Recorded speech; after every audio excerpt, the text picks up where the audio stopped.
Hello and welcome back. This is Gina from McGuire. Today I'm sharing with you a mirror stenciling technique. I'm first going to do a more elaborate example and then we'll do a simple one. But this technique can be done with any type of stencils. I'll show it with both a layering stencil set and a regular stencil. Now my first card is a little bit of a labor of love, but I'm going to walk you through it and you'll see how to make this amazing fold out card. And it's a shaped card too, which makes it even more fun. This card is made possible by the mirror stenciling technique, so it'll all come together in the end. Today I'm using the new Hero Arts My Monthly Hero Kit for September 2021, and this is a fantastic kit. The value of this is almost $90, but the cost is under $35.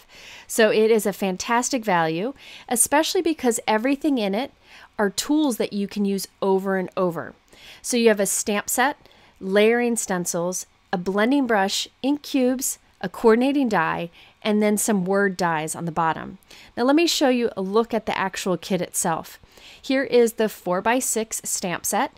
Now that stamped image, that large one, lines up with the layering stencils, so you can quickly color it that way. Or you can do watercolor, whatever you prefer.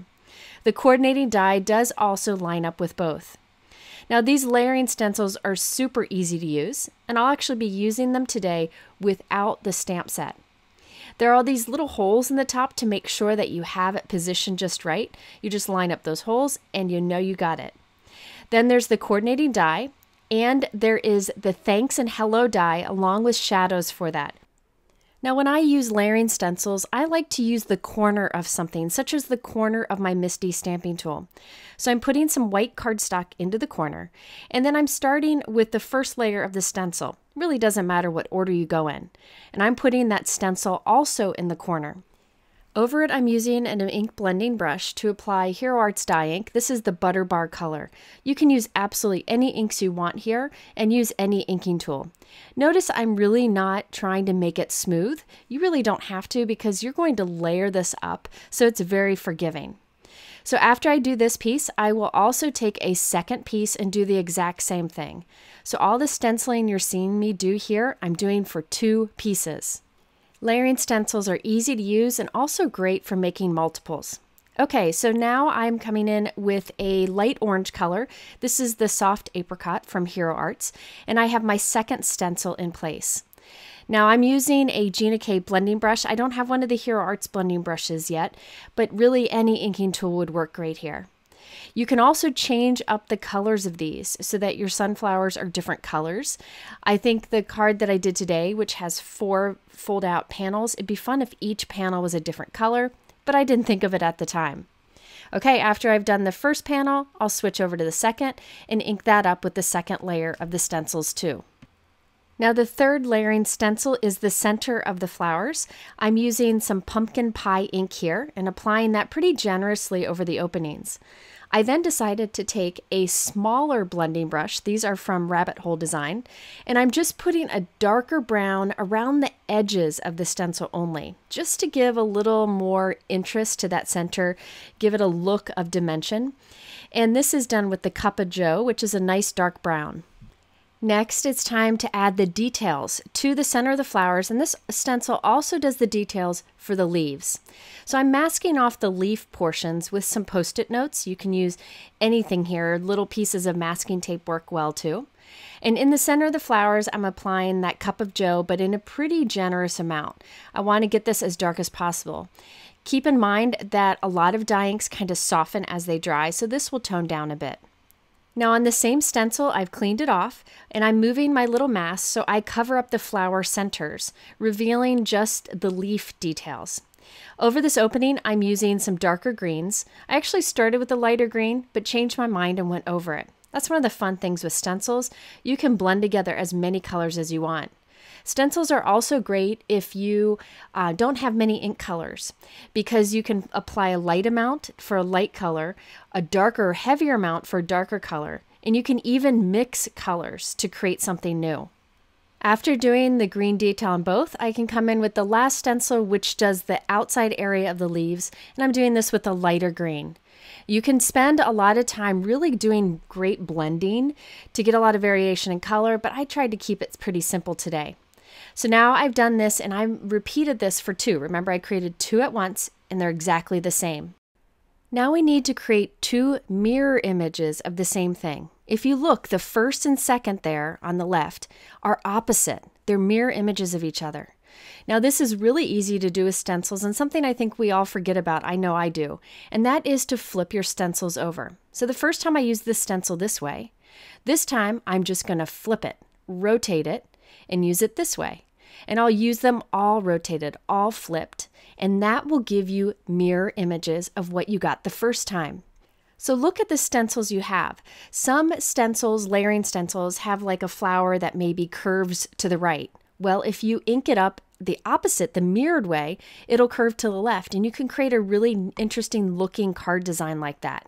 In this case, what I'll have is 4 panels, 2 are opposite from the other, and I can do a fold-up card that way. So that was really beneficial here. Now, if you want to do mirror stamping, that's a little trickier, but it is possible, and I will link to a video up here on the top right if you want to check that out. All right, now I'm on to the second stencil. This is how I used it before. Now I'm flipping it and lining it up, and I'll do the same inking process as I did last time, just with all the stencils upside down. Now I'm going to skip through that because it's the exact same thing, just upside down, and we end up with 2 that are opposite or mirror images of the first 2 that we did. Now it'll make sense as we put this card together why we need those mirror images so that the card folds up like an accordion, but it's not hard to do. Now we can use the coordinating die to cut out our first 2 pieces. See how it lines up perfectly, and you can cut both of those out. However, the 2 mirror ones, the coordinating die won't line up because remember we did a mirrored stenciling. See, it doesn't line up, but I have a trick for you, and this works really well. All you need to do is put the die to the back of your paper. Hold it behind your paper and hold it up to the light, and you'll be able to see through. Now I have my phone here with the light shining up so that you can better see it. And there you can see the outline of the die. It is hard to capture in the video, but I promise if you hold your cardstock, even thick cardstock like I used, up to the light, you'll be able to see the coordinating die show through. So I'm lining up the coordinating die with the other side of the inking. And then I will tape it back there, run it through our die cut machine, and look at that. You have your mirror images die cut too. So now we have 2 that face one way and 2 that face the other. Now we're going to turn this into an accordion fold card. So we need little hinges between each of our die cut pieces. I like to use recycled acetate for this, not too thick but not too thin. And I'm cutting this piece to be about 3 inches wide, but it really doesn't matter. You could do a bit more or a bit less. I then am using my Scor board to score right down the center at 1.5 inches. Now the scoring doesn't really work super well on the acetate. However, when you fold it in half on your table and press it down with the bone folder, it'll fold wonderfully. So now I have this long piece that's folded in half. Now I'm going to cut this into a bunch of little V's, and I'm cutting them a little bit less than 1/4 inch wide. Really doesn't matter how big, I just wouldn't go more than 1/4 inch, a little bit less is a bit better. These will be the hinges that hold each of your pieces together. If you do not have acetate or don't want to use it, you could also use little cardstock hinges here, but I feel like the acetate shows up less, so it's a little more hidden as the hinges. So I'm cutting a bunch of these, more than I need, so I can easily get them. You need 8 of them, but more is good because they're clear and sometimes they get lost. Now here is a closer look at the little clear V hinges. All right, now let's lay out our card panels. So I'm starting with this one, and I'm going to label it number 1 with a little post-it note. This will be the front of our card. Now I'm taking one of the pieces that's a mirror image. You can tell it's a mirror image because if you put them face to face, they line up. See how they line up? So that will be number 2. After that, we'll take another one that is mirror image. So this one here, this will be a mirror image of number 2, and I'll put a 3 on that. Checking to make sure they're mirror image. Yep, they are. Then I have my 4th one. You can see that's mirror image. And then a 5th one that's just plain white cardstock and mirror image from the number 4. That one will be where you write your personal message. So I've got these numbered, so it just makes it easier to kind of pull this all together. And each one is a mirror image from the one next to it. I have all my little clear hinges ready, and I also tore little pieces of double-sided tape, something strong, and I have them up here on the top left of the screen just so that I have them ready. So you can see those stuck up there on my trimmer. All right, so I'm starting with the first two panels. You can see 1 and 2 there. I'm going to take these and just flip them over. Flip them over in the same direction. And notice the 2 points where they can touch, where the mirror images touch there in the middle. I'm going to take a piece of temporary tape and put it right in the middle just to hold them so those little points are touching. So you can see there's a point there and a point there that touch. Okay, so now I'm taking one of my hinges and I'm going to tape that right where the points meet there at the top.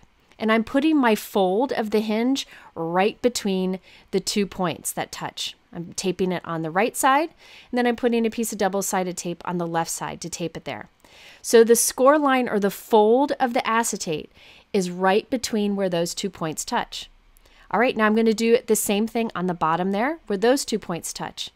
I'm going to tape it over to the left and then tape it over to the right. So we're just taping these little hinges here to connect these. Because the hinges are clear, you won't see them as much. Now we can remove the tape. Here, I'll hold it up so you can see those hinges. You can see how they're taped there. That's connected there. That's connected there, and now it'll fold. Now it'll be loose, but we'll fix that later. Don't worry about it. It'll still fold fine. So now I'll open this up and lay it down on my desk and bring in the third die cut. Together, I'll flip all of these in the same direction, and there you can see the back. Don't worry, we'll make the back prettier later. And I'm going to do the same thing with the hinges. I'll put the die cuts right up to each other where the points meet, so you have that mirror image there, and tape it there temporarily. That little piece of tape I think is really helpful to make sure it doesn't shift as you add the hinges. So I'm adding a hinge to the bottom point where it matches.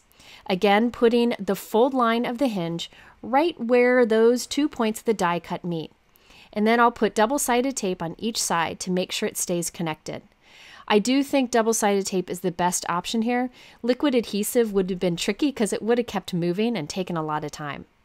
Then I can remove that temporary tape. You can see the hinges there connecting them. And now we can flip it over and look at, we have our accordion card started. If you wanted, you could stop here.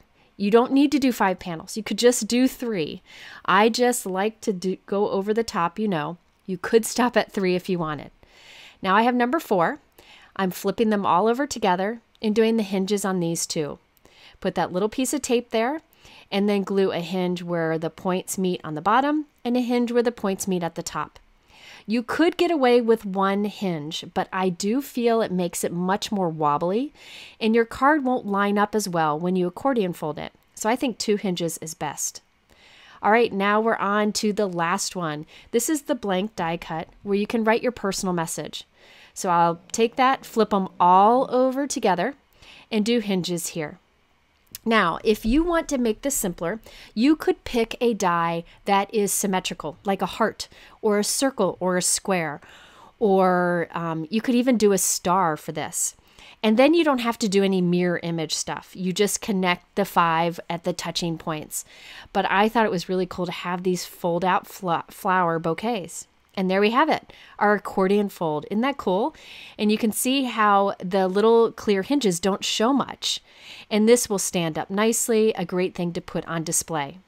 But now we need to clean up the back of it. Remember, all those hinges are showing. So I die cut 5 additional die cuts from white cardstock, and I'm gluing them on the back. I'm removing the release paper from those little pieces of tape we used on the hinge, putting liquid adhesive all around the edge, even close to the hinge, and adding a white die cut to the back. So each of these will have white die cuts on the back with the hinges sandwiched between. In this case, I think liquid adhesive is a good option. You can wiggle it to make it sure it's lined up, and the liquid adhesive will kind of squeeze around the little hinges to make sure that they stay put. Now, I will say this will be thick when it's done, right? Because I have a lot of cardstock here. This is a special card for someone special. But what you can do is use a lighter weight cardstock for these back die cuts. This can be a very thin cardstock. All it's doing is holding those hinges there and making the back look pretty too. And if you wanted, you could even ink these up so the back of it has pretty flowers. All right, so here is the accordion fold card. You can see it just comes together really nicely. And now it's time to decorate.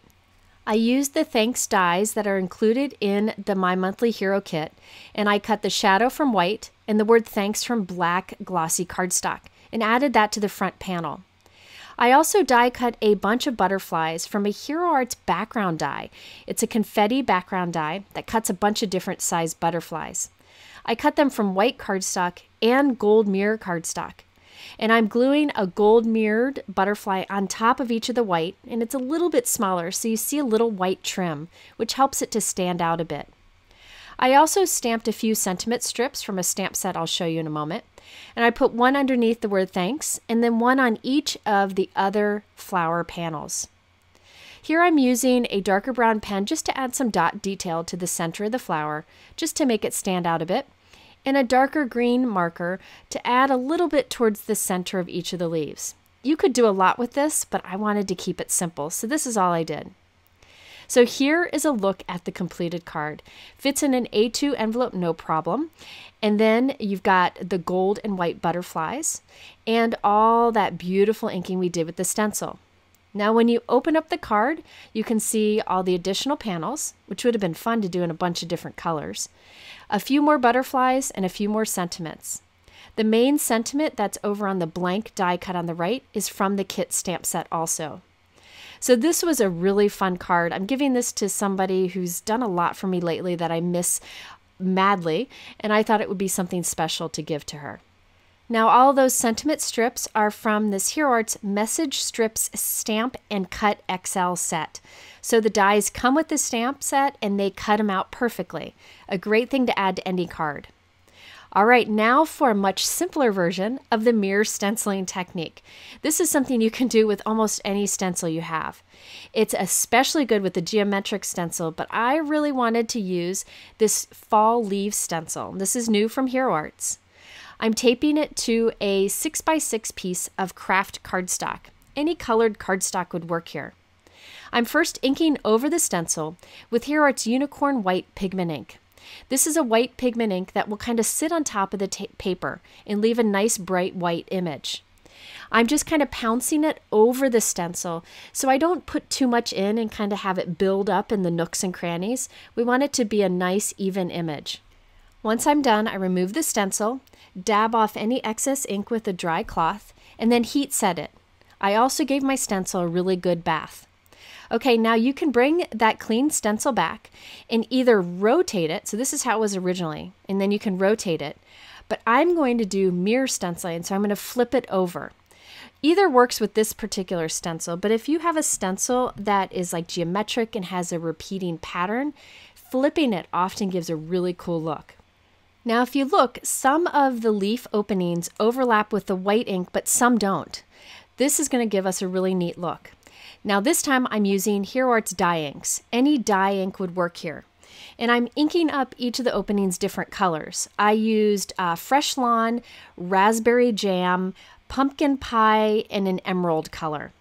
I'm using a smaller brush so I can get into the smaller areas with different colors. I like to press my ink pad onto my work surface so that if any white pigment ink gets on my blending brush, it doesn't end up on my ink pad. So that's why I pick up the color from my glass work surface. Now what's happening here is I'm putting some ink onto the craft cardstock and some is going on top of the white pigment ink. When I remove the stencil, look at this really cool look. So any of the colored dye ink that went on top of the white ink below it, you'll get a softer look, a brighter look. Any of the colored dye ink that didn't go on the white and just ended up on the craft cardstock will be darker, so you get an incredible layered look. And by the way, any colored dye ink would work for that along with the white pigment ink. And I'll link to another video showing another way to do this up here on the top right. Okay, so I trimmed that background down and added it to a 4 1/4 by 5 1/2 inch top folding white note card.